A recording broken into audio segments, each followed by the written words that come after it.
Por la humanidad y el bien de todos los seres, que esta conversación abra el corazón y sea compartido todo aquello que es necesario escuchar.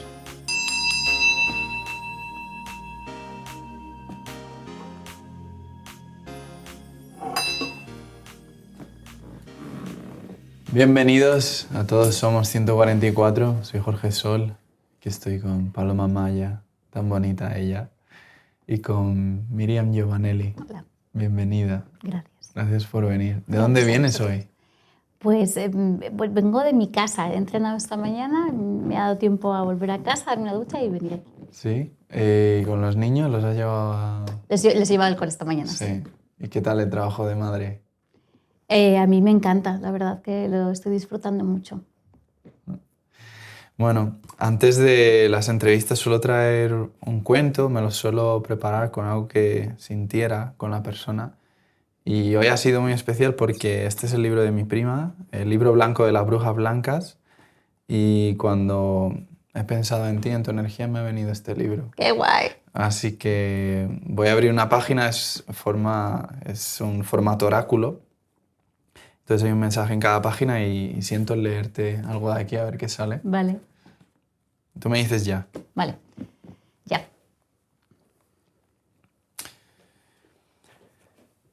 Una bruja blanca sostiene un espacio en blanco para otros, irradiando luz con su presencia y mirando más allá de las percepciones. Valora su energía para ayudar a otros a reconocer la suya y utilizarla para el bien de todos.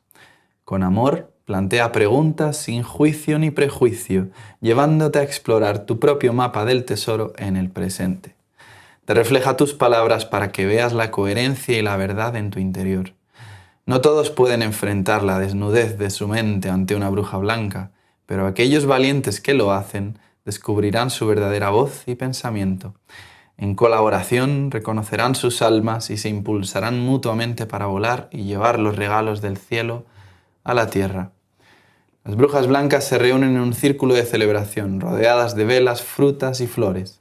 Cada una comparte sus bendiciones y logros, honrando la magia y la transformación que han experimentado. En este círculo sagrado se apoyan mutuamente y se reconocen como hermanas en el camino espiritual. Celebran la vida, la sabiduría y la conexión que las une, en un vínculo indestructible de amor y apoyo. Y un mensaje de luz: en el círculo de celebración honro mi magia y sabiduría. Me uno a mis hermanas y hermanos en amor, respeto y apoyo. En unión somos invencibles en el recuerdo del amor. Pues yo siento con esto que tú eres una brujita blanca Bueno, ya me gustaría. y venimos a escuchar, a ver qué magia tienes de tu camino y de tu sabiduría. Así que bienvenido sea ese compartir. Y bienvenida también Paloma, que es otra brujita blanca también. Muchas gracias, Miriam. Te lo he dicho antes que siempre que me cruzo contigo me tengo que parar porque veo tu luz y tu sabiduría, o sea, la siento. Y aparte es como que siento que cualquier persona de tu entorno puede depositar algo en ti y tú siempre vas a sacar esa moraleja para darles medicina. Y ahí es donde creo que está uno de tus dones, ¿no? El poder escuchar a las personas y el poder darles eso. O sea, me encanta que me digas eso, no lo sé. Desde luego me encantaría que mis amigos me viesen así. Me gustaría mucho, ojalá, ojalá. Justo hoy leía un poco sobre tu historia con tu abuela, que tocaba el violín y era artista, y no sé si te criaste con ella. Y claro, me ha resonado mucho porque el instrumento favorito de mi abuela es el violín. Qué guay. Y entonces he visto ahí como una sincronicidad súper bonita de cómo era eso, tener una abuela que tocaba el violín y ser cuidado por ella. Pues la verdad es que mi abuela falleció cuando yo era muy pequeña, pero en ese tiempo que pudimos compartir juntas,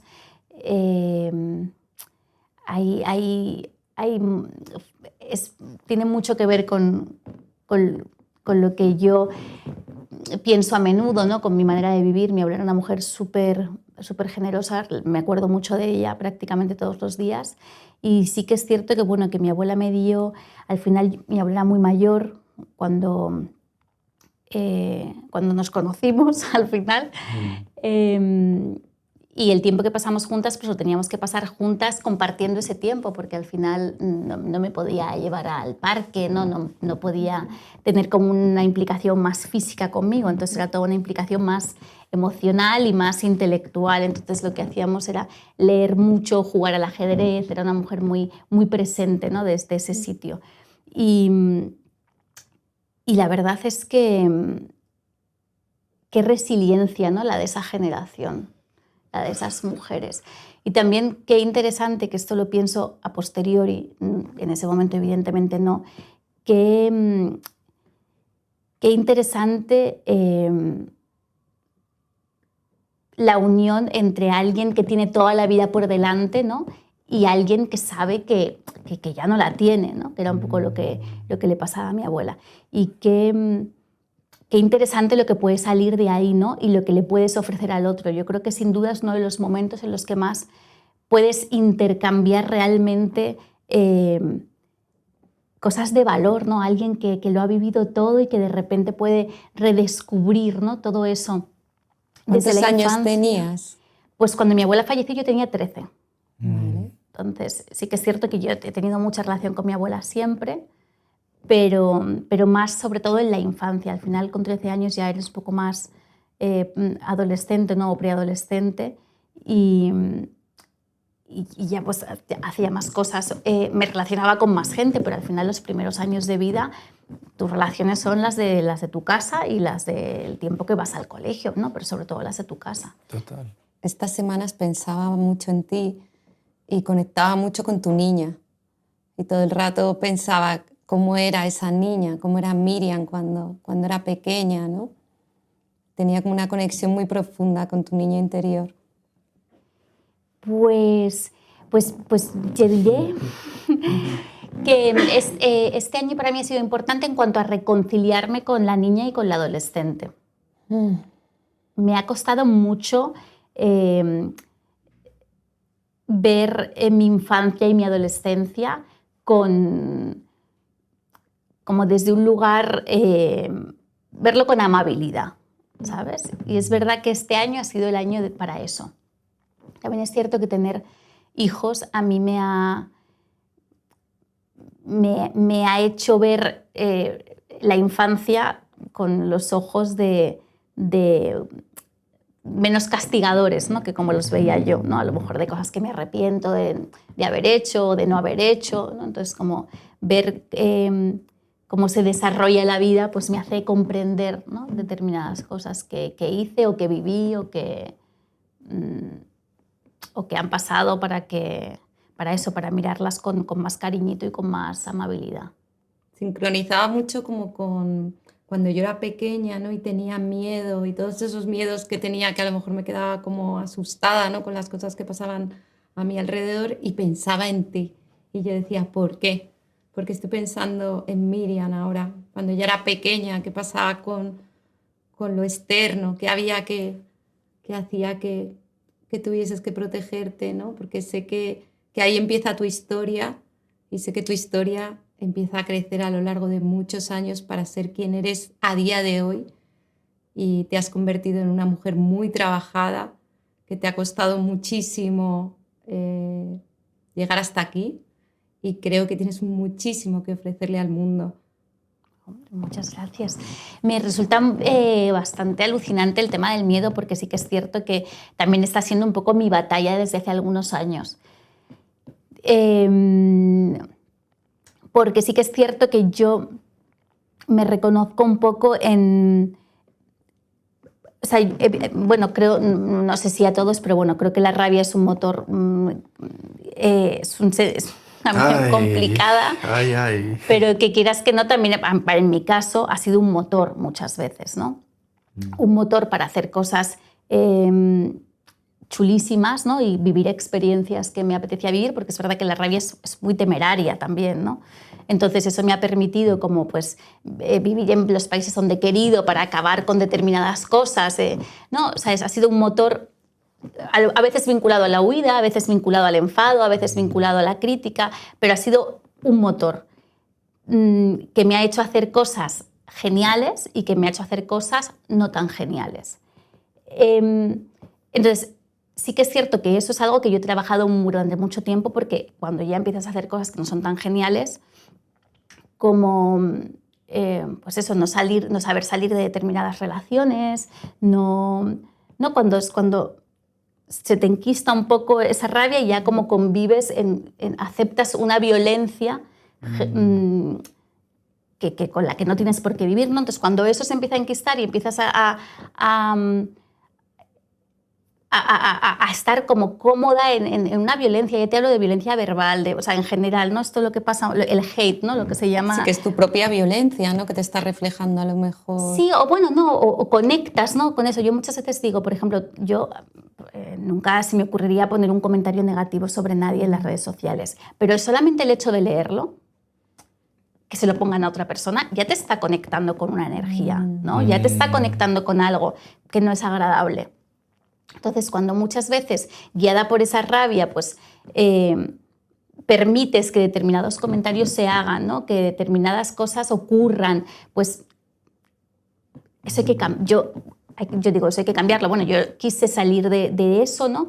Y lo que empecé fue a trabajar mucho hace muchísimos años, te hablo de a lo mejor con 24 años, ¿no? Yo empecé a sentir que ya me había liberado por completo de ese motor que fue para mí, y de repente me quedó el miedo.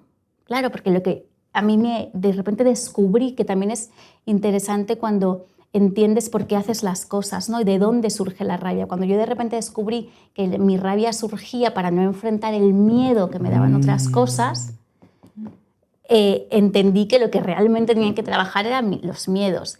Y sigo en eso. La rabia era una tapadera del miedo. O una tapadera, o fíjate, a mí me gusta darles una utilidad a las emociones, ¿no? O sea, para mí la rabia era la manera de sobrevivir en ese momento. ¿Sabes? Era útil, fue útil. Entonces, eso es cuando te digo que me he reconciliado quizá con mi adolescencia y con mi infancia, ¿no? Yo sentí una rabia en mi infancia, sentí una rabia en mi adolescencia. Es verdad que yo perdí a mi padre siendo muy joven, tenía 18 años. Mi abuela falleció cuando yo tenía 13, fueron dos muertes muy importantes. Todo eso genera pues, un abanico de muchas cosas, pero que al final pueden convertirse en rabia, ¿no? En estar enfadado, en estar ¿por qué? ¿Por ¿no? qué me pasa esto? Claro. Entonces, todo eso al final... Entonces, entendí que la rabia para mí había sido un motor útil. Entonces, cuando yo entendí eso me ayudó a reconciliarme con esa adolescente y con esa... Hice lo que pude. Lo que pude, y lo que pude. ¿Qué le dice la adulta adulta al adolescente cuando vuelve otra vez, o a la niña interna? ¿Qué le dice la adulta a la niña interna? ¿La abraza? ¿Tienes algún tipo de mensaje para tu niña interna? Pues yo le agradezco. Sí, porque esa rabia que tanto he rechazado, ¿no? Durante tantos años, y que yo a día de hoy pues no estoy cómoda, ¿no? con gente que está enfadada o con gente... Pero comprendo que quizá están así porque ahora mismo es lo que les permite avanzar. ¿Sabes? Pero sabes que eso es algo que tenemos que trabajar internamente, porque a mí me pasa mucho, y es que yo me siento fatal con la gente que está en esa vibración o que viven en la queja. Y sé que es algo que tengo que trabajar dentro de mí, porque en el momento que me deje de importar es porque ya lo tendré trabajado, ¿no? Entonces, siempre el que te activa es tu maestro, ¿no? Es como, esto me sienta mal. Venga, ahí es donde tengo que ir. Si me sienta mal, tengo que ir ahí. Sí, es interesantísimo lo que dices. Sí que es cierto que, de todas maneras, yo valoro mucho el trabajo personal, el mío y el ajeno. O sea, 50-50, ¿no? ¿Sabes? Sí. 100%. O sea, estoy segura de que... creo que la autocrítica es importante, y estar instalado en la queja es horrible para uno, pero también es algo también injusto para la gente con la que te relacionas, ¿no? Tener que sostener todo el rato a una persona que está en la queja, me parece... Es como que todos deberíamos trabajarnos a nosotros mismos para ser algo mejor para la humanidad o para nuestro entorno, no para la humanidad, ¿no? Para decir, bueno, yo no estoy bien, voy a trabajarme para poder... Sí, hay una frase de Ram Dass que es eso, ¿no? Si quieres cuidar de mí, si realmente quieres estar ahí para mí, trabaja en ti. Es la única manera de realmente cuidar a los demás, ¿no? Y lo que dices de la rabia, ole por eso también, porque yo he vivido muchos episodios con la rabia también. Mi padre falleció hace 2 años, así que te siento también y cómo esa rabia, en mi caso desde el hombre, ¿no? Se convierte en ese escudo de no quiero que nadie más acceda aquí, entonces la rabia se convierte como una especie de límite, nadie entra aquí. Y en el trabajo mío, el observar cómo esa rabia, debajo de esa rabia, si se permite ser expresada a través del arte o a través de lo que sea, a veces un grito bien pegado ahí en lo alto de la montaña, lo que hay detrás es toda esa tristeza, la tristeza que está ahí debajo, y debajo de esa tristeza está el corazón, y en ese corazón está el amor, pero claro, el ir, como tú bien dices, haciendo paz con esas capas para que se conviertan en aliadas también. Total. Eso me ha encantado. ¿Cómo trabajaste tu rabia? Es que yo hace poco me he hecho como una especie de terapia, como una coach sistémica, y me hacía morder una toalla. Bueno, me he hecho unas cosas que están, yo qué sé. Mordía una toalla y entonces yo gritaba frases que ella me decía, que claro, yo le decía a mi familia, si estaban en casa, no os asustéis, ¿sabes? Porque pensaban a llamar a la policía. Y entonces yo mordiendo tenía que gritar esas frases y retorcer mi cuerpo, y ahí soltaba y liberaba muchísimo. Y ya te digo que he flipado que me he podido llegar a liberar la rabia de una manera muy primitiva, porque realmente era morder y gritar. O sea, no era otra cosa, ¿sabes? Y se me empezó a curar el bruxismo, que yo soy muy bruxista, ¿sabes? Entonces era volver como a lo primitivo para poder liberar. Y no sé si tú tienes algún truco que hayas hecho. Pues mira, en mi caso fue terapia. La verdad que tuve la suerte de dar con una conductual, sobre todo. Yo he hecho mucha terapia desde muy pequeña, a raíz del fallecimiento de mi abuela y demás, ¿no?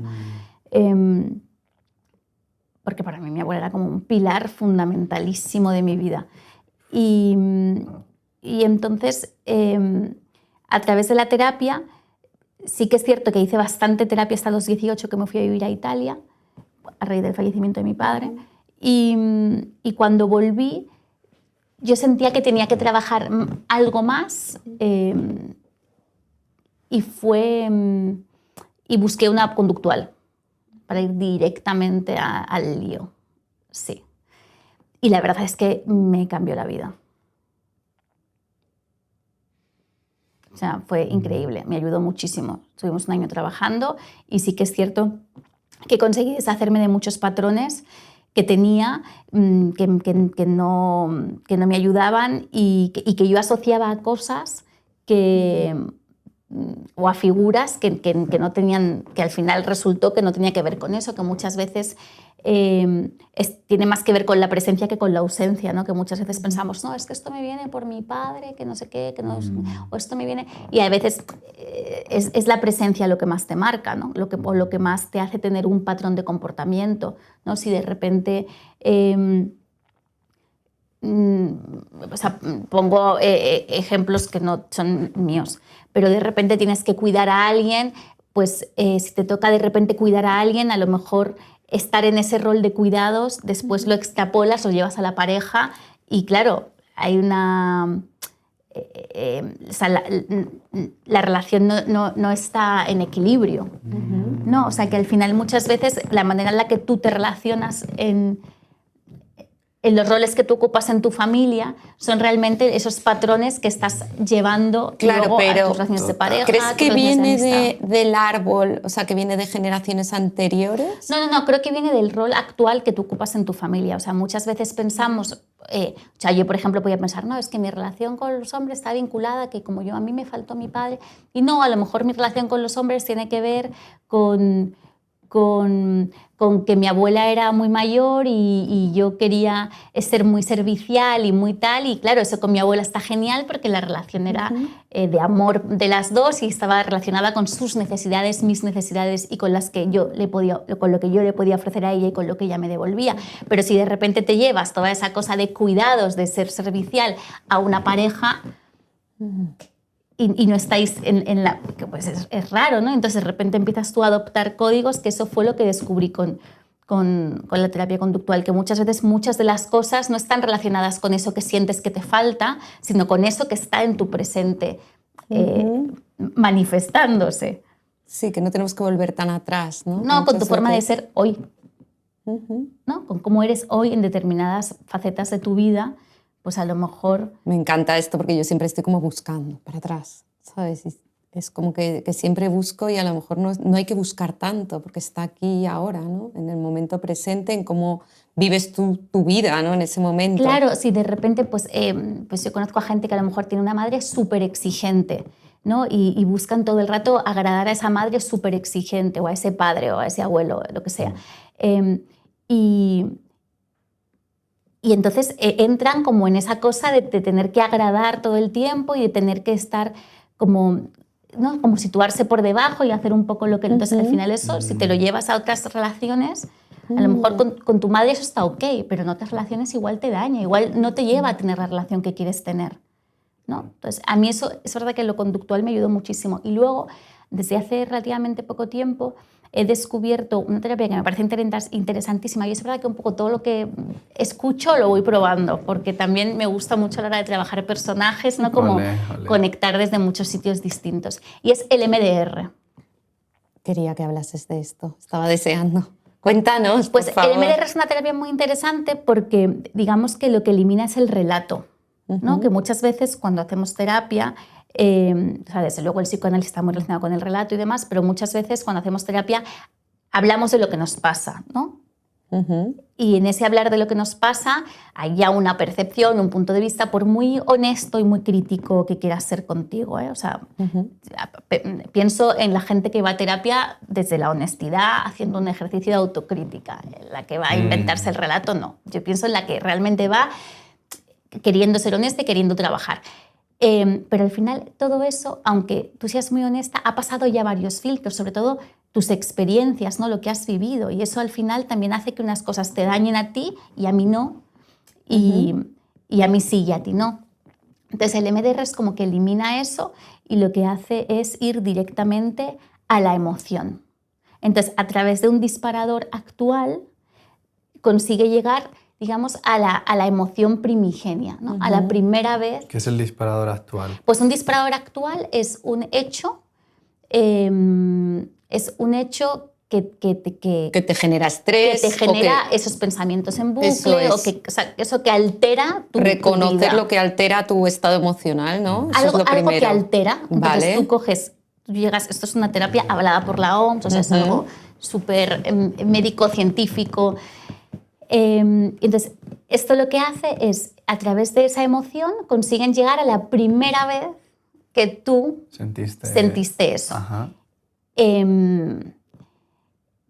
A través de... Entonces, eso lo consiguen a través de movimientos oculares. Los movimientos oculares están relacionados con... Los hemisferios. Eso es. Ajá. Entonces, digamos que lo que hacen es coger ese archivo y lo archivan correctamente, ¿no? Porque el MDR lo que se basa un poco es que hay hechos traumáticos, que pueden ser hechos traumáticos de una gravedad importante, pero también hay hechos traumáticos de cosas que a día de hoy, si te ocurriesen, no serían traumáticas, o bien porque tienes un entorno que te permite ayudar a elaborarlo, o bien porque tú tienes las herramientas.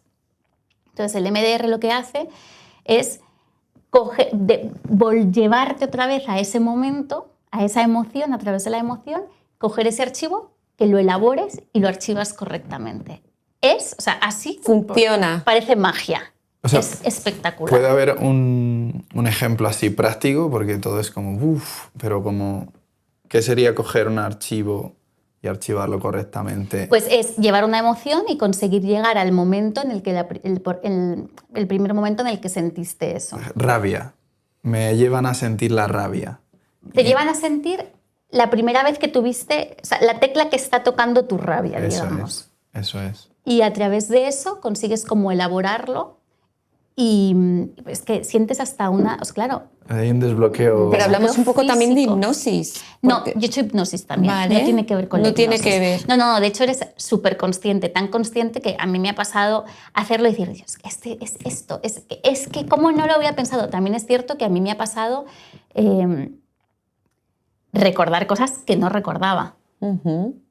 Sí, volver a lugares que de repente dices, ¿esto cómo? Que los Claro. bloquea la mente Sí. para no sentir ese dolor que fue muy fuerte. Claro, y entonces de repente eso, cuando ya lo ves en la actualidad, con tus herramientas, con tu, ¿no? con tu entorno, con tal, pues dices, vale, es que esto ahora sí que lo puedo soportar. Mm. Entonces, cuando eso lo colocas bien, es que te cambia la vida. A mí me pasó, por ejemplo, yo fui, porque siempre pienso, bueno, voy a ir a ver qué cuento, qué tal. Yo tengo una fobia, tenía una fobia. No la he vuelto a tener Okay. en una sesión. Iluminas tus sombras. Claro, le pones luz a esa parte del cerebro que está olvidada o que está tal, le pones, eres consciente de lo que está ocurriendo Sí. y de entonces desaparece. O sea, es como tener la oportunidad de revivir un hecho traumático desde el presente con las herramientas que tengas en el presente, porque también hay una preparación, el MDR no se puede hacer. O sea, muchas veces tienen que ver que estés preparada para revivir ese trauma, que tengas las herramientas para poder afrontarlo, pero ya te digo que es todo como... Y luego no es nada, no te regodeas nada en la emoción, o sea, una vez que conectas con esa emoción es, vale, sal... Me lo comentó Adolfo en su día y le dije, ay, me apetece mucho y es cierto que lo fui como dejando, pero por una cuestión de tiempo y me voy a animar a hacerlo. Es bastante impresionante. Sí, o sea, realmente a lo que te refieres también es las alergias, las fobias, todos son momentos de, por ejemplo, una alergia así, una alergia al mango. Puede ser que un bebé en un momento dado esté comiéndose un mango y sus padres empiezan a discutir y se asusta, pero se está comiendo el mango. Entonces el mango se convierte en un activador de ese trauma. Y para que el cuerpo evite ese activador de ese trauma, lo que hace es crear una alergia. Entonces, volviendo a ese momento, reestructurándolo en tu propia narrativa, se te va la alergia. Es como, sí, somos un ordenador y es como quitar ahí un cable. Y lo mismo con las fobias y tal. ¿Puedes volver tan superpoderoso. atrás? O sea, ¿puedes volver a cuando eres bebé o Pues, cuando eres...? pues yo se lo he preguntado. Yo es verdad que hago sesiones muy espaciadas, porque al final yo hace mucho tiempo, o sea, ahora mismo no estoy como resolviendo no estás algo en un momento de- concreto. Entonces, pero sí que es verdad que me gusta ir, sobre todo también porque yo que soy una persona muy cerebral, de repente trabajar desde la emoción me ha parecido muy interesante para mí como persona y para mí como actriz. Entonces Y al cuerpo, ¿no? Traerlo al a mí cuerpo. me ha parecido increíble. Claro.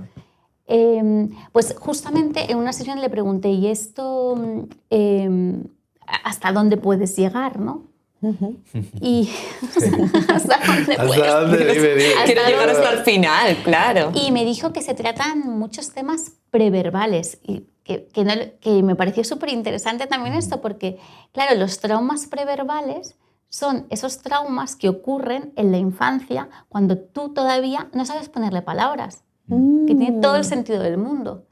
Que te pasen cosas que ni siquiera puedas verbalizar, ¿no? Pero ni siquiera haya palabras que te expliquen porque no tienes el conocimiento del lenguaje todavía. O sea, por ejemplo, tienes 1 año de edad, te caes al suelo, empiezas a llorar y papá y mamá tardan 5 minutos en llegar. Pues en esos 5 minutos que uno ha estado llorando, se crea ahí un código de no me merezco el amor o algo así. Y ya a partir de ahí, pues todo lo demás viene. Entonces, se pueden acceder a esos Claro, cuando eres momentos. niño todo lo que verbalizas no genera un trauma. Si tú te callas y te quedas paralizado y no dices que tienes miedo, genera un trauma. Pero Claro, si tú dices, tengo miedo... Pero si y- eres un niño que todavía no conoce el lenguaje, Claro. ¿cómo dices tengo miedo? Entonces Porque no está todo sabes en el decirlo cuerpo. todavía, Que claro. porque no sabes ni decirlo ni lo que significa, porque a Claro. lo mejor sabes una palabra, pero no sabes No sabes mostrarlo. cómo se claro. utiliza. O sea, la conoces, pero la metes equivocadamente en frases. Claro. Por eso la mayor liberación emocional es a través del cuerpo, a través del trabajo somático. Y eso es muy importante. Por ejemplo, yo iba a compartir, yo tuve una experiencia con 10 años sexual, traumática, y me acuerdo que yo estaba entrevistando a un mentor sobre sexualidad masculina y él me dijo que una de las maneras de liberar trauma sexual en este caso, o muchas temáticas de trauma, era lo que tú decías de reactivar esa experiencia desde un lugar completamente terapéutico y donde uno tenga la autoridad de experienciar eso. Es decir, yo con mi edad, con 28 años, además fue el año pasado, en Perú con un terapeuta, voy a reexperienciar esa experiencia en la emoción, en el cuerpo, y me voy a dar permiso a liberarme, a sentirlo desde otro lugar. Y completamente es como que se libera todo ese dolor, pero es claro, permitiéndonos sentir. Claro, eso lo más que está ahí. difícil al final es identificar el trauma, porque una vez que ya lo tienes identificado, aunque sea un trauma de niño, lo puede trabajar el adulto, lo puedes trabajar en momento presente, pero claro, lo más difícil es identificarlo. Una vez que ya lo tienes identificado, todo es más fácil. Sí, lo que pasa que ocurre, por un lado, que a veces es difícil identificar algo que si ha sido muy traumático, has olvidado o has eliminado. Y también muchas veces, ojo con lo que nos creemos, ¿no? Ya, porque los niños tienen mucha imaginación. No, pero ojo con lo que nos creemos en cuanto a lo primero que hace el MDR... La historia que nos hemos contado. Efectivamente, y que nos han contado, porque lo primero que hace el MDR es que hagas como un poco una línea vital, ¿no? Y entonces recuerdas cosas. Y muchas veces te preguntan, ¿pero es un recuerdo tuyo o te lo han contado? Claro, eso es fuerte, porque al final tú has desarrollado también tu personalidad en base a lo que te han dicho. O sea, una persona de repente que haya tenido, pues se haya criado con una persona que por desgracia tuviese una depresión, por ejemplo, esa persona, a lo mejor ese hijo movido normal, para una persona que está sufriendo una depresión puede ser algo muy angustioso, ¿no? Y puede ser algo, no poder seguir a ese niño, ¿no? Entonces desearía que fuese un niño un poco más tranquilo, desearía que fuese un niño un poco más independiente. Entonces a lo mejor tú transmites eso, ¿no? Es que eras no sé qué. Y en realidad no eras eso, pero te lo han dicho tanto que te acabas creyendo.